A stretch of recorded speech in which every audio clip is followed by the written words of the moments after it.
பரபரப்புக்கு பஞ்சம் இல்லாத விஷயங்களை செய்பவர்கள் அதிமுகவில் நிறைய பேர் இருக்கிறார்கள். கட்சி தலைவர் என்ற முறையில் எடப்பாடி பழனிசாமியால் கூட அவர்களை கட்டுப்படுத்த முடியாது.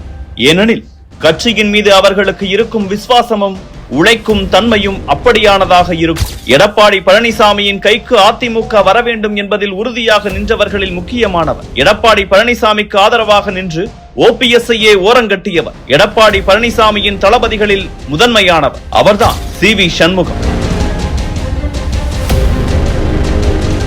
விழுப்புரம் மாவட்டத்தில் அதிமுகவை இன்னும் வீரியமாக செயல்பட வைத்துக் கொண்டிருக்கும் செயல் வீரர். திமுகவின் மூத்த தலைவர்களில் ஒருவரான முன்னாள் அமைச்சர் பொன்முடிக்கு எதிராக அதிமுகவுக்காக வாள் சுழற்றும் வீரன். தீவிர அதிமுக விசுவாசியான சி. வேணுகோபாலின் மகன். 1976 மார்ச் 21 பிறந்த சண்முகம் LLB படித்திருக்கிறார். சண்முகத்திற்கு கௌரி என்ற மனைவியும் ஜெயசிம்மன் என்ற ஒரு மகனும் வள்ளி என்ற ஒரு மகளும் இருக்கின்றனர். தந்தை வேணுகோபால் வந்தவாசி தொகுதி எம்பியாகவும் ஒருங்கிணைந்த தென்னார்காடு மாவட்ட அமைப்பாளராகவும் இருந்திருக்கிறார். அதனால் சி.வி. சண்முகத்திற்கும் அடிப்படையில் இருந்தே அரசியல் ஊறி போயிருந்தது.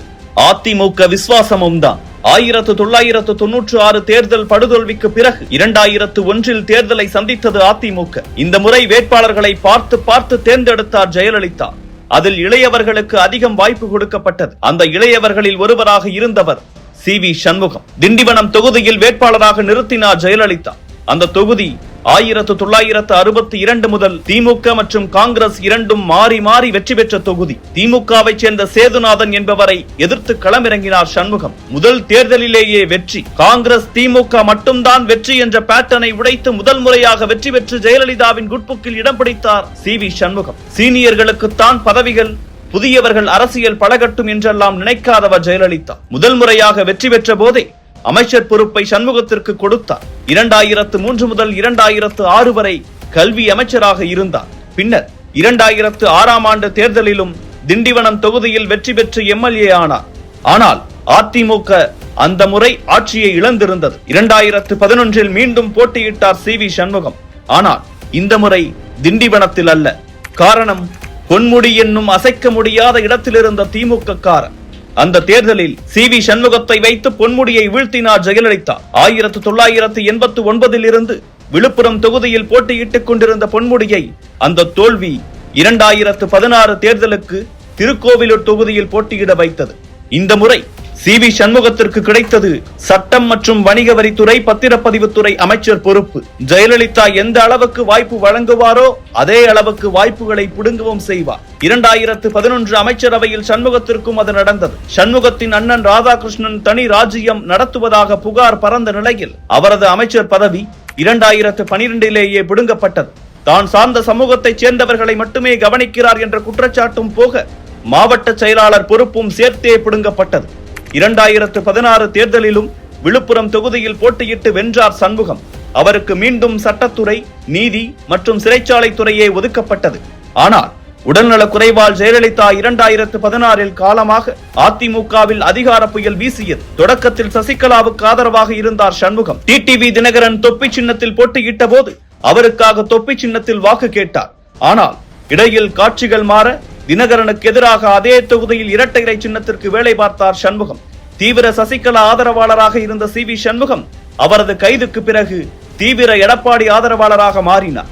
ஓபிஎஸ்க்கு எதிராக அவரது பேச்சுகள் மிகவும் பரபரப்பாக பேசப்பட்டன.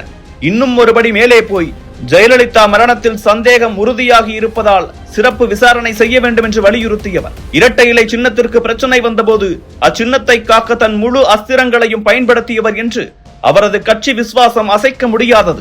சசிகலாவின் தீவிர விசுவாசியாக இருந்தவர் தனக்கு பிரச்சனை என்றவுடன் தனக்காக நின்றார் என்ற காரணத்திற்காக சண்முகத்தை தன்னுடனே வைத்துக் கொண்டார் எடப்பாடி பழனிசாமி. கோவையில் வேலுமணி, நாமக்கல்லில் தங்கமணி, புதுக்கோட்டையில் விஜயபாஸ்கர் என்று பழனிசாமியின் தளபதிகளாக இருக்கிறார்களே, அதே போல விழுப்புரம் ஏரியாவுக்கு சண்முகம் தான் எடப்பாடியின் தளபதி. 2021 தேர்தலில் விழுப்புரம் தொகுதியில் போட்டியிட்ட சண்முகம் தோல்வியை தழுவினார். ஆனாலும் கட்சி மற்றும் தனது விசுவாசி என்பதற்காக ராஜ்யசபா எம்பி பதவியை சண்முகத்திற்கு வழங்கினார் எடப்பாடி பழனிசாமி. மனதில் நினைப்பதை அப்படியே வெளிப்படையாக பேசும் சுபாவம் கொண்டவர் சி.வி. சண்முகம். அதுவே அவருக்கு வினையாக மாறுவதும் உண்டு. முதலமைச்சர் ஸ்டாலின் குறித்த அவதூறு பேச்சுக்காக நீதிமன்றத்தால் கண்டிக்கப்பட்டவர். அதே போல சமீபத்தில் நடிகை நயன்தாரா பற்றி பேசி மன்னிப்பு கேட்கும் சூழ்நிலைக்கும் தள்ளப்பட்டார். ஆனாலும் எடப்பாடி பழனிசாமி சண்முகத்தை விட்டுக் கொடுக்கவில்லை. அந்த அளவிற்கு எடப்பாடி பழனிசாமியின் குட் புக்கில் இருக்கிறார் சண்முகம். எம்பி பதவிக்காலம் இன்னும் மீதம் இருக்கும் நிலையில் இப்போது வரவிருக்கும் தேர்தலில் அவருக்கு மயிலம் தொகுதி வழங்கப்பட்டிருக்கிறது. எடப்பாடி பழனிசாமி வெளியிட்ட முதல் கட்ட வேட்பாளர் பட்டியலிலேயே இடம் பிடித்திருக்கிறார் சண்முகம். மயிலம் தொகுதியில் கூட்டணியில் உள்ள பாமகவை சேர்ந்தவரே எம்எல்ஏவாக இருக்கும் நிலையில் சண்முகத்திற்கு சாதகமான தொகுதியாக பார்க்கப்படுகிறது. தொகுதி மாற்றம் பலனளிக்குமா? சண்முகம் சட்டமன்றத்திற்கு செல்வாரா என்பது மே 4ஆம் தேதி தெரிந்துவிடும்.